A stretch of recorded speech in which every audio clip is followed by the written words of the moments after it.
यह ज्योतिर्लिंग मध्य प्रदेश में पवित्र नर्मदा नदी के तट पर स्थित है। इस स्थान पर नर्मदा के दो धाराओं में विभक्त हो जाने से बीच में एक टापू सा बन गया है। इस टापू को मानंदा पर्वत या शिवपुरी कहते हैं। नदी की एक धारा इस पर्वत के उत्तर और दूसरी दक्षिण होकर बहती है। दक्षिण वाली धारा ही मुख्य धारा मानी जाती है। इसी मानंदा पर्वत पर श्री ओमकारेश्वर ज्योतिर्लिंग का मंदिर स्थित है। पूर्व काल में महाराज मानंदता ने इस पर्वत पर अपनी तपस्या से भगवान शिव को प्रसन्न किया था। इसी से इस पर्वत को मानंदता पर्वत कहा जाता है। इस ज्योतिर्लिंग मंदिर के भीतर कोठरियों से होकर जाना पड़ता है। भीतर अंधेरा रहने के कारण यहाँ निरंतर प्रकाश जलता रहता है। ओमकारेश्वर लिंग मनुष्य निर्मित नहीं है, स्वयं प्रकृति ने इसका निर्माण किया है। इसके चारों ओर हमेशा जल भरा रहता है। संपूर्ण मानंदा पर्वत ही भगवान शिव का रूप माना जाता है। इसी कारण इसे शिवपुरी भी कहते हैं। लोग भक्ति पूर्वक इसकी परिक्रमा करते हैं।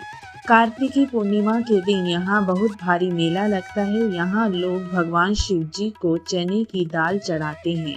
रात्रि की शिव आरती का कार्यक्रम बड़ी भव्यता के साथ होता है। तीर्थ यात्रियों को इसके दर्शन अवश्य करने चाहिए।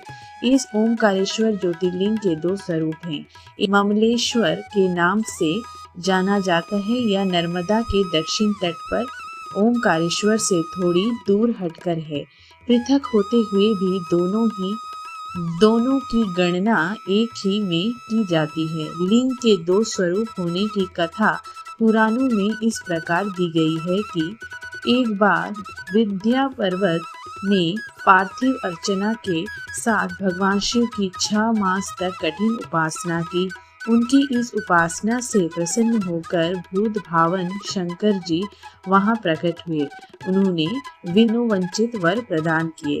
विंध्याचल की इस वर प्राप्ति के अवसर पर वहां बहुत से ऋषिगण और मुनि भी पधारे।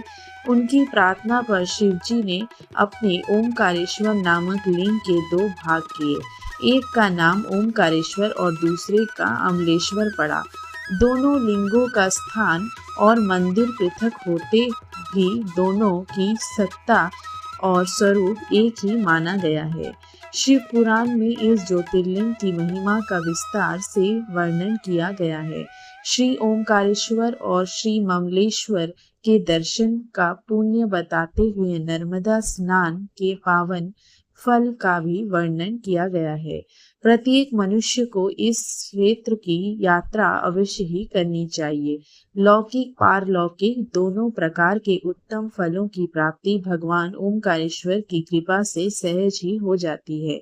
अंततः धर्म कर्म काम मोक्ष के सभी साधन उसके लिए सहज ही सुलभ हो जाते हैं।